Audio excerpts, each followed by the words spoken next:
시장을 향한 신선한 시각, 오늘 김동완의 시선이 머무는 곳은 전쟁이 날까요입니다. 시청자 여러분, 투자자 여러분, 요즘 주식하기 참 힘드시죠?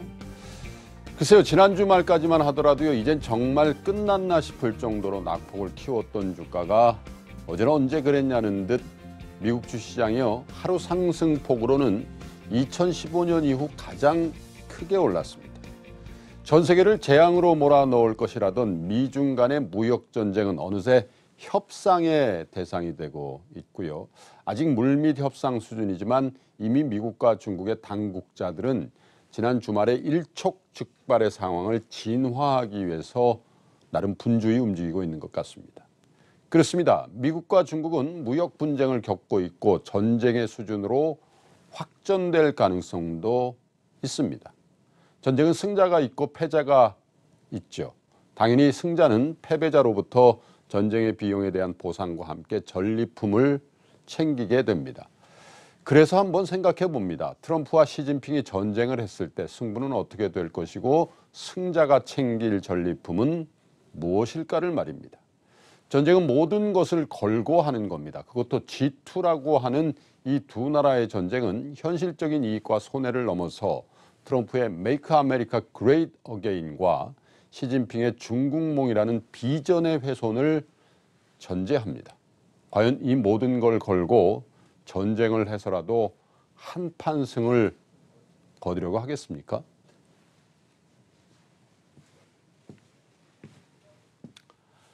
트럼프의 도발은 11월에 있을 중간 선거를 이기기 위한 고륙지책이라는 것을 본인도 알고 시진핑도 알고 우리도 역시 알고 있습니다.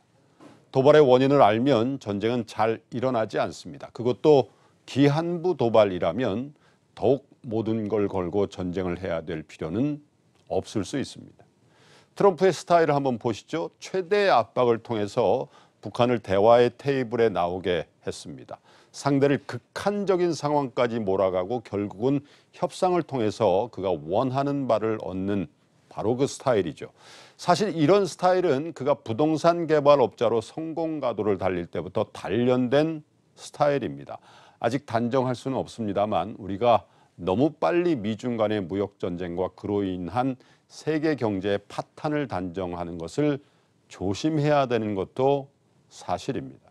또 하나 중국의 입장에서도 이 전쟁은 피하고 싶고 또 피할 능력이 있다고 보입니다. 중국이 올해 국가적으로 가장 심혈을 기울여 준비하고 있는 행사가 바로 올해 11월 5일부터 10일 사이에 열리는 상하이 수입 박람회입니다. 시진핑의 지시로 계획이 된 것으로 알려진 이 박람회는요, 중국과 전 세계 120개 국가의 1,300여 개 기업과 무려 15만 명의 바이어가 참여할 것으로 알려져 있습니다. 특별히 중국의 무역 욕조를 내는 나라들의 제품을 대거 수입해 주면서 중국은 미국과 다른 아량과 배포를 보여줄 것이라고 합니다. 이 행사 기간은 정확히 미국 중간선거 기간에 겹칩니다. 상상을 한번 해보시죠. 트럼프는 선거의 승리를 위해서 미국 우선주의를 부르짖으면서 중국을 비롯한 수출국들에게 보호무역주의 장벽을 높이고 있는데 가장 강력한 라이벌은 최대 규모의 수입 박람회를 열고 문호를 열고 있는 겁니다.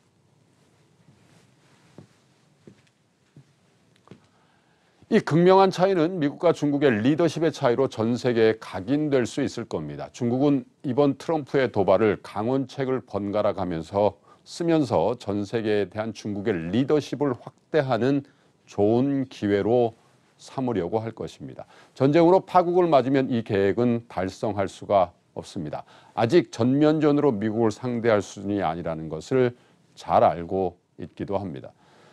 표면적으로 트럼프는 중국으로부터 더 많은 양보를 받아낼 것입니다. 그것으로 트럼프는 소기의 목적을 달성할 것이지만 전 세계는 중국의 지도력에 더 끌리게 될 수도 있습니다.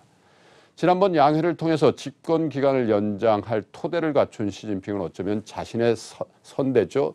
덩샤오퐁이 주장을 했던 도강양회, 즉 몸을 낮추고 때를 기다린다는 자세로 트럼프를 대할 가능성이 큽니다. 싸움에 자신이 없어서 지는 것이 아니라 싸우지 않고 이기는 것이 중국 고래로 내려오는 승전의 비기라는 걸 잘 알기 때문이죠. 시장은 당분간 소란스러울 것입니다. 예측을 불허할 만큼의 변동성도 더 경험하게 될 것입니다. 그러나 한 가지, 막연한 무역전쟁과 거기서 한 발 더 나가 새로운 대공황의 우려 같은 것에 너무 휩쓸리지는 마시길 바랍니다. 그것은 언제나 나올 수 있는 세기말적 비관론의 일단일 뿐입니다. 지금 우리가 더 주목해야 될 것은 미국과 중국의 바로 경기입니다. 또 그들 중앙은행의 통화정책이고 금리 수준입니다. 전쟁이요, 그리 쉽게 하는 거 아닙니다. 지금까지 김동완의 시선이었습니다. 저는 잠시 후에 다시 뵙겠습니다.